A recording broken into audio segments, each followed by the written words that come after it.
नमस्कार। Citizen security TV के इस कार्यक्रम में आपका स्वागत है। मैं हूं नरेंद्र भल्ला। आप देश में कहीं भी रहते हो, किसी बहुमंजिला सोसाइटी में या किसी मोहल्ले में, आप अक्सर बैंक जाते हैं, एटीएम में भी जाते हैं पैसे निकलवाने के लिए, अपने दफ्तर भी जाते हैं, किसी फैक्ट्री में भी जाते हैं या किसी बड़े कारपोरेट हाउस में जाते हैं। हर जगह आपका वास्ता एक शख्स से पड़ता है, वो है सिक्योरिटी गार्ड, जो आपकी सुरक्षा का भरोसा देता है। देश में इस समय करीब 45,000 ऐसी एजेंसियां हैं जो प्राइवेट सिक्योरिटी गार्ड उपलब्ध कराती है और इनके जरिए करीब 1 करोड़ लोगों को रोजगार मिला हुआ है। लेकिन आज इस इंडस्ट्री पर बंद होने का खतरा मंडरा रहा है। कई एजेंसी बंद हो चुकी हैं, कुछ बंद होने की कगार पर है और इसके लिए सरकार को दोषी सीधे सीधे नहीं ठहरा सकते। सरकार में बैठे नौकरशाहों की एक गलती की वजह से जीएसटी यानी गुड्स एंड सर्विस टैक्स के एक गलत प्रावधान के चलते इस इंडस्ट्री पर यह खतरा मंडरा रहा है। आपको याद होगा कि बीती 15 अगस्त को लाल किले की प्राचीर से प्रधानमंत्री नरेंद्र मोदी ने जीएसटी के एक नए युग की शुरुआत करने का ऐलान करते हुए ये कहा कि देशवासियों को यह दिवाली का एक बड़ा तोहफा होगा। साथियों, इस दिवाली में आपकी डबल दिवाली का काम मैं करने वाला हूं। इस दिवाली में आपको एक बहुत बड़ा तोहफा देशवासियों को मिलने वाला है। पिछले 8 साल से हमने जीएसटी का बहुत बड़ा रिफॉर्म किया। पूरे देश में टैक्स के बर्डन को कम किया, टैक्स की व्यवस्थाओं को सरल किया और 8 साल के बाद समय की मांग है कि हम एक बार उसको रिव्यू करें। हमने एक हाई पावर कमेटी को बिठा करके रिव्यू शुरू किया, राज्यों से भी विचार विमर्श किया और मेरे प्यारे देशवासियों, हम नेक्स्ट जनरेशन जीएसटी रिफॉर्म्स लेकर के आ रहे हैं। ये दिवाली के अंदर आपके लिए तोहफा बन जाएंगे। सामान्य मानवीय की जरूरतों के टैक्स भारी मात्रा में कम कर दिए जाएंगे। बहुत बड़ी सुविधा बढ़ेगी। हमारे एमएसएमई, हमारे लघु उद्यमी, इनको बहुत बड़ा लाभ मिलेगा। लेकिन प्राइवेट सिक्योरिटी एजेंसी का एकमात्र संगठन है देश में जो है कैप्सी यानी central association of private security industry. वह कैप्सी प्रधानमंत्री की इस घोषणा से बहुत ज्यादा खुश नहीं है। कैप्सी के अध्यक्ष हैं जो पिछले करीब 2 दशक से इस पद पर है, कैप्टन कुंवर विक्रम सिंह। वह आज हमारे बीच मौजूद है। जानते हैं उनसे कि आखिर ये सारा माजरा क्या है। कैप्टन साहब, इस कार्यक्रम में आपका बहुत बहुत स्वागत है। क्या वजह कि प्रधानमंत्री एक तरफ दिवाली का तोहफा दे रहे हैं लेकिन आप लोग इतने खुश नहीं हैं? आप कह रहे नहीं, जीएसटी की मार हमारे ऊपर पड़ी हुई है, भूतपूर्व सैनिकों की ये एजेंसियां बंद हो रही हैं। आप कह रहे हैं कि कुछ लोग, आप ऐसा दावा कर रहे हैं कि कुछ लोगों ने जीएसटी के कड़े प्रावधानों के चलते सुसाइड तक कर लिया है। आखिर क्या है सारा माजरा? भला जी, पहले तो मैं बताऊं कि जो प्रधानमंत्री जी की घोषणा हुई है उसका हम सब लोग स्वागत करते हैं। इस घोषणा के बाद बहुत से सेक्टर्स को, पब्लिक को काफी राहत मिलने वाली है, इसमें कोई शक नहीं है। एक नया दौर शुरू करने जा रहे हैं जीएसटी का और लोगों को फायदा होगा, पब्लिक को फायदा होगा। उसमें हम भी आते हैं, जो साधारण व्यक्ति इस देश के नागरिक हैं, उसको तो फायदा होगा, इसमें कोई शक नहीं है। लेकिन एक चीज जो हम निरंतर सरकार से मांग करते आ रहे हैं, वो हमारा एक बहुत बड़ा इशू है। वो इशू क्या है कि हमारी इंडस्ट्री में हम एक सर्विस टेकर को अपनी सर्विस देते हैं। बिल्कुल। जब सर्विस देते हैं तो उस सर्विस के कॉन्ट्रैक्ट के हिसाब से जितना भी गार्ड को वेतन मिलना है, ईएसआई देनी है, प्रोविडेंट फंड देना है, ग्रेजुटी देनी है, जो भी चीजें देनी है वो हमारा क्लाइंट देता है। बिल्कुल। और वहां तक तो मामला ठीक है, लेकिन इस सारे चीज के ऊपर 18% जीएसटी जीएसटी लगा हुआ है। हमें उस 18% से भी कोई मुश्किल नहीं है, उससे कोई दिक्कत नहीं है उससे आपको? कोई दिक्कत नहीं है, क्योंकि वो 18% भी हमारा क्लाइंट ही देता है। तो आप नहीं चाहते कि वो 5% हो जाए? क्योंकि अब तो नहीं, दो वो सिलसिले वो आ तो रहे हैं। सरकार का फैसला है, क्योंकि वो जो पैसा है अगर 5% कर देते हैं तो क्लाइंट को उसका बेनिफिट होगा। क्लाइंट जो है वो हमें देता पैसा, तो जब पैसा देता है तो हम सरकार को जमा कराते हैं, जीएसटी जमा कराते हैं। जैसे पहले सर्विस टैक्स के रजीम में ये था कि सर्विस टैक्स में ये था कि जो क्लाइंट जब हमें सर्विस टैक्स देता था, रिसीव करने के बाद वो हम सरकार को डिपॉजिट करते थे, रिसीवेबल पे था, जब मिल जाएगा तो हम सरकार को दे जाते हैं। क्योंकि हमारे क्लाइंट ऐसे हैं जो कई बार हमारे जो इनवाइसेस हैं, बिल जो हैं, उनको या तो 30 दिन के बाद देते हैं, या 60 दिन के बाद देते हैं, या 90 दिन के बाद देते हैं। तो हमारे ऊपर कोई बोझ नहीं था, उसका कोई ऐसा कोई बात नहीं थी। लेकिन जब से जीएसटी का रजीम ये शुरू हुआ है, उसमें उन्होंने इतना बड़ा एक फैसला ले लिया कि जीएसटी क्लाइंट आपको दे ना दे, लेकिन सिक्योरिटी एजेंसी ने इसको आपको एडवांस में देना पड़ेगा। मतलब आपको एडवांस में जो भी सिक्योरिटी एजेंसी चला रहा है, हाँ, उसको एडवांस में सरकार को जमा कराना होगा, देना होगा। अब एडवांस का प्रॉब्लम ये हो गया कि अगर हमारा क्लाइंट ही हमें 60 दिन के बाद पैसे देता है, 90 दिन के बाद पैसा, तो तनख्वाह, ईएसआई, प्रोविडेंट फंड सारा हम अपने फंड से पहले उनको देते हैं, उसके बाद 30 दिन या 60 दिन के बाद क्लाइंट हमें पैसा देता है और उसी वक्त वो हमारा जीएसटी भी देता है।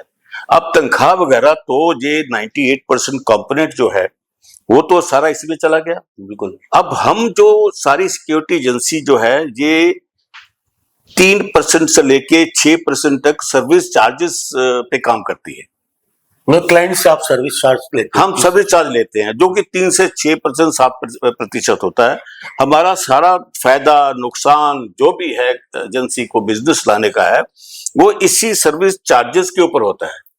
अब सर्विस चार्ज तो हमें 5%, 6%, 7% मिल गया, लेकिन हमारे ऊपर 18% पहले देने का, जो सरकार को जमा कराने का जो जीएसटी है, ये तो टोटल ही किलिंग है कि हम लोग 18% कैसे अपनी पॉकेट से दे पहले सरकार को, और उसके बाद 2-3 महीने इंतजार करें। इतना पैसा तो हम तो फौजी लोग हैं, सारे एक्स सर्विसमैन हैं, तो वो तो सारे डूम्ड हो गए। तो इस फैसले का विरोध नहीं किया कभी आपने? भला जी, इसका बड़ा विरोध हुआ, आपको बताऊं मैं। विरोध इतना हुआ कि सबसे पहले जेटली साहब से बात हुई थी जब वो फाइनेंस मिनिस्टर थे, और वो इस बात को मान गए कि ये बात गलत है, क्योंकि आपके कैश फ्लो में प्रॉब्लम पड़ जाएगी। अगर आपको एडवांस में 18% देना पड़ गया जीएसटी, तो आपके पास तो पैसा कुछ बचा नहीं, क्योंकि पहले सैलरी उली आप सब दोगे। अब जब जेटली जी इसके लिए मान गए और उन्होंने कहा कि ऐसा है कि आप संतोष गंगवार जी जो एमओएस फाइनेंस थे, आप जाके उनको मिलिए। तो हमारे डेलीगेशन जाके उनको गंगवार साहब को मिला। गंगवार जी ने बड़े अच्छे ढंग से इस चीज को सुना। उन्होंने कहा जी बिल्कुल बात है, उन्होंने जेएस को भी बुला रखा था, बाकी अफसर बुला रखा था, तो उनको कहा कि कैश फ्लो की प्रॉब्लम इनको पड़ेगी, तो ये तो ठीक नहीं होगा। देन गंगवार जी आल्सो प्रॉमिस कि मैं इसको ठीक करवाता हूं। लेकिन बाद में जब इसकी घोषणा जीएसटी जब लागू हुआ, तो उसमें उन्होंने 18% में इस हमारे मामले में नहीं किया। हम मांगते थे कि ये जो 18% है इसको आरसीएम में दे दीजिए। आरसीएम का मतलब रिवर्स चार्ज मैकेनिज्म। ये जो रिवर्स चार्ज मैकेनिज्म होता है, कुछ जैसे आपका टीडीएस में आपका क्लाइंट के पास पैसा कट जाता है और क्लाइंट ही जाके सरकार को जमा कराता है। तो हमने कहा कि जब ये क्लाइंट नहीं देना है टीडीएस की तरह, आप 18% सीधा आप क्लाइंट से ले लीजिए, हमारे सर्विस टेकर से ले लीजिए, तो हमें ऊपर कोई बोझ नहीं पड़ेगा। दिस इज का आरसीएम। तो उसमें क्या हुआ कि सरकार को हमने बड़ा रिप्रेजेंट किया, और जीएसटी काउंसिल में भी जाके हम, गोयल साहब थे उनके एडिशनल सेक्रेटरी, उनसे मिले। उन्होंने भी इस बात को माना कि ये आपका पेन पॉइंट बिल्कुल सही है, लेकिन हुआ कुछ नहीं। तो होने के बाद क्या हुआ कि हमने पूरे देश भर में इसका प्रदर्शन किया। ये पहला प्रदर्शन था जो कोई सिक्योरिटी इंडस्ट्री में लोगों ने इसका कोई प्रदर्शन किया हो, और हमने इंडिया गेट पे जाके सैकड़ों फौजी लोग जो थे, जो सिक्योरिटी एजेंसीज के जो कंपनी चलाते हैं, उन्होंने वहां पे प्रदर्शन किया। और उसी दिन, जिस दिन यहाँ पे प्रदर्शन हुआ, उसी दिन देश की सारी राजधानियां सब में हमारे, क्योंकि चैप्टर है, हर प्रदेश में हमारा चैप्टर है, तो वहां पे उन लोगों ने वहां पे जाके जीएसटी काउंसिल के जो जीएसटी कमिश्नर थे उनके यहाँ पे प्रदर्शन किया। इसका बड़ा प्रचार हुआ और बड़ा इसका हुआ। और उसके बाद जब सरकार को पता लगा कि ये इस ढंग से पूरे देश में प्रदर्शन किया है, ये तो फौजी लोग प्रदर्शन करते नहीं है, सिक्योरिटी के लोग कभी प्रदर्शन करते नहीं, तो इसका एक बहुत जेन्युइन कंसर्न था, हमारे सर्वाइवल का सवाल था। तो हमने जाके सरकार से फिर हमने अपील की और उन्होंने कहा कि आप ऐसा कीजिए, आप जाके मिस्टर वघेला थे जे आपके चीफ जीएसटी कमिश्नर गुजरात के थे, एंड वो थे फिटमेंट कमेटी के चेयरमैन, जो फिटमेंट कमेटी सब चीजें तय करती है, उनके पास जाके चलिए। तो हमारा डेलीगेशन जाके बघेला जी को भी वहां मिला और बघेला जी को जब ये पता लगा कि उनके इस प्रावधान से कम 500-700 एजेंसियां बंद हो गई हैं, किसी फौजी के पास तो पैसा नहीं है कि इतना पैसा जेब से खर्च करे, सरकार को दे, तो उन्होंने एकदम जो जीएसटी काउंसिल की 30वीं मीटिंग होने वाली थी, उन्होंने उसके एजेंडे में डाल दिया इस चीज को। जब एजेंडे में चला गया तो जब जीएसटी काउंसिल की मीटिंग हुई तो उस काउंसिल की मीटिंग में इसके ऊपर खूब चर्चा हुई। चर्चा के बाद जीएसटी काउंसिल ने फैसला लिया कि पूरी प्राइवेट सिक्योरिटी इंडस्ट्री को आरसीएम दे दिया जाए, आरसीएम के दायरे में रखा जाए। और ये जो घोषणा हुई वहां पे बालाजी, उसके बाद तो पूरी इंडस्ट्री में बहुत ही खुशी की लहर फैल गई। बिल्कुल। और जो प्रेस इंफॉर्मेशन ब्यूरो है जी, उन्होंने अपनी वेबसाइट के ऊपर भी इस निर्णय को डाल दिया जी। फाइनेंस मिनिस्ट्री ने डाल दिया, जीएसटी जो काउंसिल है उन्होंने अपनी वेबसाइट पे डाल दिया कि ये निर्णय हो गया। तो ये उनका राष्ट्रीय निर्णय था जीएसटी काउंसिल का। जी, हम सब खुश हो गए कि हमारी डिमांड मान ली गई है। लेकिन जब 14 दिन के बाद इसी निर्णय का नोटिफिकेशन हुआ जी, उससे तो इतना बड़ा शॉक लगा सारी इंडस्ट्री को कि उन्होंने कहा कि नोटिफिकेशन में लिखा कि ये जो आरसीएम है ये सिर्फ जो प्रोप्राइटरी कंपनी है या पार्टनरशिप कंपनी उनको दिया जाएगा, बॉडी कॉर्पोरेट को नहीं दिया जाएगा। बॉडी कॉर्पोरेट का मतलब जो प्राइवेट लिमिटेड कंपनियां हैं उनको ऊपर लागू नहीं, जबकि निर्णय था कि पूरी सिक्योरिटी सेक्टर को ये देगा। तो इसका मतलब ये किसी नौकरशाह की शरारत थी। ये बहुत बड़ी, ये देखो, ये तो इसके ऊपर बघेला जी, बाकी जितने लोग थे, बहुत से मंत्री थे जो जीएसटी काउंसिल में जो इस निर्णय में शामिल थे, उसमें अमित मित्रा थे और भी काफी लोग थे इसके अंदर, सब बड़े हैरान हो गए ये कैसे हो गया, ये तो निर्णय तो पूरे सिक्योरिटी इंडस्ट्री के लिए किया गया था। तो बीच में क्या हुआ, निर्णय और नोटिफिकेशन के बीच में ये क्या हुआ, इसके ऊपर सारे हैरान हो गए और अभी फेल्ट सो लेट डाउन, क्योंकि इस इंडस्ट्री में का मेजॉरिटी कंपनी जो है ये प्राइवेट लिमिटेड है। बिल्कुल। वो प्राइवेट लिमिटेड भी ऐसी होती है, हस्बैंड वाइफ की कंपनी होती है, बाप बेटे की कंपनी होती है, पार्टनरशिप टाइप की होती है। तो इतना बड़ा तो मामला हमारा था नहीं, लेकिन कोई सारी कंपनियां इसके अंदर बाहर हो गई और सिर्फ जो छोटी छोटी कंपनियां थी और वो इसके अंदर रह गई। अब इतना बड़ा जो हम लेट डाउन फील किया कि ये तो भी हमारे साथ एक बहुत बड़ा धोखा हो गया है। तो किसने किया होगा, क्या किया होगा, इसका हमें पता नहीं था। लेकिन बाद में जाके हमें इसका पता लगा कि कुछ जो फाइनेंस मिनिस्ट्री के जो कुछ ब्यूरोक्रेट थे, उन्होंने इसके जीएसटी के फैसले के बाद कहीं पुनर्विचार किया, जो उनके दायरे में नहीं आता है। जो जीएसटी का फैसला होता है वो जीएसटी का फैसला लागू होता है, मिनिस्ट्री उसको लागू कर देती है। अगर इसके ऊपर दोबारा इसके ऊपर पुनर्विचार ना हो, ऐसा पुनर्विचार हुआ नहीं है। हमारे पास उसके मिनट्स ऑफ द मीटिंग भी आ गए, सब कुछ हो गया, लेकिन उसके बावजूद भी ये चीज नहीं हुई। और निरंतर हम सरकार के साथ, आपके जो फाइनेंस मिनिस्टर है, आपके जो एमओएस फाइनेंस है पंकज चौधरी जी, उनको भी मिले, बार बार मिले। ये हमारा जो इशू है वो कहीं उसको रिजॉल्व नहीं किया गया। कौन साहब, कल 21 अगस्त को जीएसटी काउंसिल की मीटिंग हुई है, उसमें जो 2 स्लैब रखने का प्रस्ताव प्रधानमंत्री ने दिया है सारे राज्यों को, 5% और 12%, 5% और 18%, उनको उन्होंने अप्रूव कर दिया, अनुमति दे दी। फाइनल फैसला फाइनेंस मिनिस्टर निर्मला सीतारमण ने लेगी। लेकिन इसमें भी जीएसटी काउंसिल में आपका मुद्दा तो कल आया नहीं, आरसीएम वाला मुद्दा, तो इस पर जो चर्चा होनी चाहिए थी। जब आप इतना हंगामा मचा रहे हैं, इतना शोर कर रहे हैं, तो आरसीएम की सुनवाई तो हो नहीं गया। सी जहां तक मेरी जानकारी है भला जी, ये जो ग्रुप ऑफ मिनिस्टर्स ने मीटिंग की है वो एक टोटल पॉलिसी के ऊपर विचार करते हैं। इनकी स्लैब के ऊपर उन्होंने विचार किया और कहा कि 5% और 18% रखा जाए, जो बीच का है वो उसको हटाया जाए, क्योंकि बहुत सी चीजों के ऊपर 28% ये लग रहा है, जिसकी वजह से काफी महंगाई हुई है, लोगों को दिक्कत हो रही है। मेरा ख्याल कि उन्होंने इसी विषय के ऊपर चर्चा की है और चर्चा में ये भी सुनने में आ रहा है कि हो सकता है कि वो सर्विस इंडस्ट्री जो है, सर्विस, एक तो हमारी सर्विस इंडस्ट्री ऐसे और बड़ी सर्विस इंडस्ट्री है, शायद उसको वो 5% वाले स्लैब में रखें, ऐसा सुनने में आया। आगे पता नहीं है, ऐसा कोई निर्णय भी नहीं हुआ कि पूरी सर्विस इंडस्ट्री को ये 5% में रख देते हैं। अगर ये 5% में सर्विस इंडस्ट्री को रख देते हैं, उसमें लाखों हजारों लोगों को भला होगा, क्योंकि सिक्योरिटी तो एक एसेंशियल सर्विस है। कोविड के समय में उन्होंने हमें एसेंशियल सर्विस घोषित किया था और ये आम आदमी की रक्षा सुरक्षा के लिए है, कोई लग्जरी की चीज नहीं है, ये जरूरत की चीज बन गई है। बिल्कुल, जिसके ऊपर आम आदमी भी सिक्योरिटी लेता है। जितनी RWs हैं वहां पब्लिक रहती है, उनको भी इसका बड़ा फायदा होगा। अगर आप 18% से इसको 5% कर देते हो, उनको फायदा होगा और आम जनता अपने लिए सिक्योरिटी का बंदोबस्त करती है, घरों के ऊपर भी करती है, फैक्ट्री में करती है। MSME है, जो MSME तो सबसे परेशान है कि इतना बड़ा उनको सिक्योरिटी तो सबको चाहिए।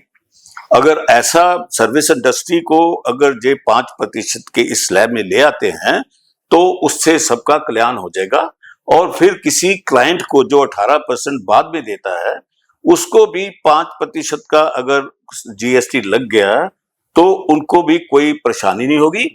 और अगर हमें भी कहीं देना पड़ गया 5% एडवांस में तो हमें भी कोई इतनी तकलीफ नहीं होगी। वो जो 18% 5% देने में कोई प्रॉब्लम नहीं है, क्योंकि ये तो मैं समझता हूं कि प्रधानमंत्री जी अगर जो दिवाली की गिफ्ट देना चाहते हैं वो पूरे देश में सुरक्षा का वातावरण पैदा करने के लिए, लोगों में एक सुरक्षा की भावना पैदा हो जाए।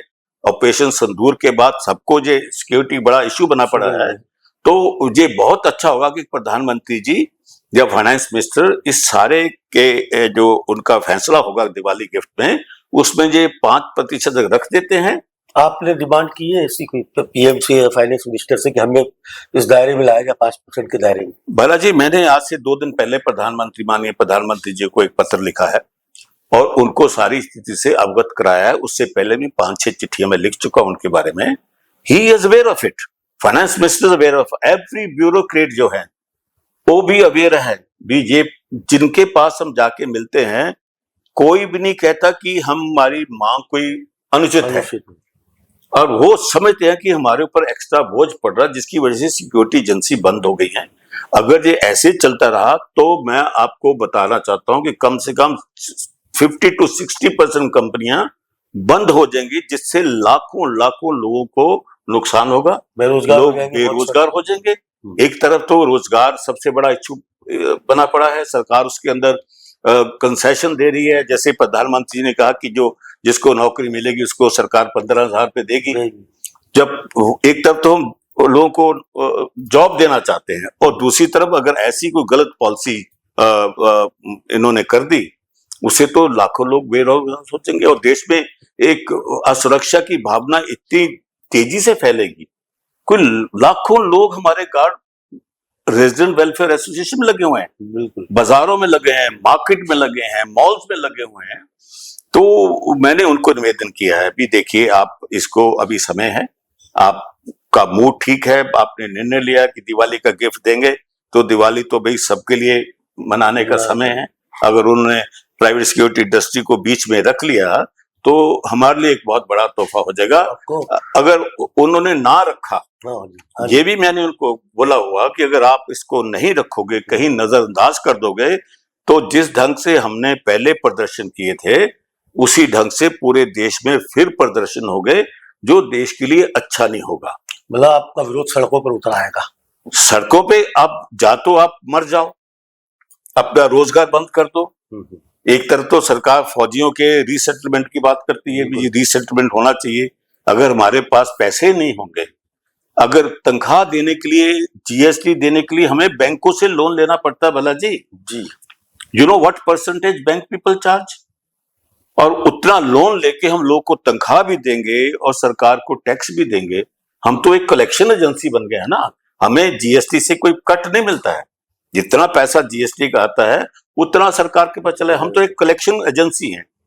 अगर हम जीएसटी समय पे नहीं देते हैं तो हमारे ऊपर बहुत ज्यादा पेनल्टी है, और इतनी ज्यादा पेनल्टी और डैमेजेस हैं आप अंदाजा नहीं लगा सकते। एक कलेक्शन एजेंसी जिसको आप कुछ दे नहीं रहे हो उसके ऊपर जुर्माना भी लगाओगे। इसके चलते हुए हमारे कई सिक्योरिटी एजेंसी के जो मालिक हैं उन्होंने सुसाइड किया है। कहाँ किस स्टेट में? ये गुजरात में कई जगह हुआ जी। अब से उनके ऊपर इतने डैमेजेस पड़ गए हैं जिन्होंने नहीं दे पाए हैं। अब सबके पास तो पैसा नहीं है, बैंक भी सबको पैसा नहीं देता है। तो ऐसी सिचुएशन में जो जहां लोग इतने तंग महसूस करें, और खुद ही हम सब लोग जो लोगों को सुरक्षा दे रहे हैं, हम सारे के सारे आज के दिन में अनसिक्योर फील कर रहे हैं, असुरक्षित में हम ही कर रहे हैं। जो व्यक्ति खुद अगर असुरक्षित हो जाएगा तो दूसरे को कहां सुरक्षा दे पाएगा भला जी। तो हमने प्रधानमंत्री जी को और आपके माननीय फाइनेंस मिनिस्टर को भी ये प्रार्थना की है कि ये समय है और सही समय, जब यही समय और सही समय जो प्रधानमंत्री जी का स्लोगन है। और फिर प्रधानमंत्री का दूसरा स्लोगन है ईज ऑफ डूइंग बिजनेस। ये सबसे बड़ा प्रधानमंत्री का एक मिशन है। हम उनके साथ हैं, हम उनके साथ खूब जुड़े हुए हैं। यहां तक कि प्रधानमंत्री ने तो कहा था कि मैं भी चौकीदार हूं, तो हमारी छाती चौड़ी हो गई थी। एक देश का प्रधानमंत्री कहे कि मैं भी चौकीदार हूं, तो वो एक बरादरी साथ में जुड़ी। और प्रधानमंत्री जी ने खुद हमारे लाखों लोगों को मन की बात में ये संदेश भी दिया था कि मैं आपके साथ हूं, मैं आपके हर चीज का ख्याल रखूंगा।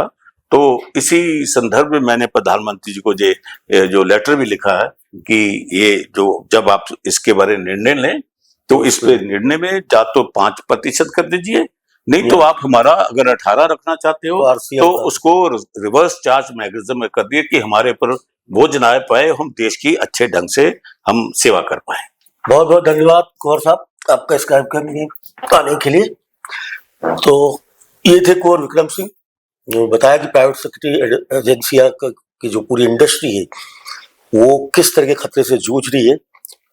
उम्मीद करनी चाहिए कि देश की राष्ट्र की सुरक्षा में हर जगह जहां भी आपके घर के मोहल्ले से लेकर हर जगह जो सिक्योरिटी गार्ड का रोल रहता है, सुरक्षा के जो जिम्मेवारी होती है, उन लोगों को भी ये दिवाली का गिफ्ट मिलेगा, ऐसी उम्मीद करनी चाहिए। आप हमारा चैनल लाइक कीजिए, इसे सब्सक्राइब कीजिए, अपने दोस्तों मित्रों के साथ शेयर कीजिए, और किसी भी तरह की कोई प्रतिक्रिया है, कमेंट है तो आप दे सकते हैं। फिलहाल इतना ही, अगले कार्यक्रम में फिर आपसे मुलाकात होगी। तब तक के लिए नमस्कार।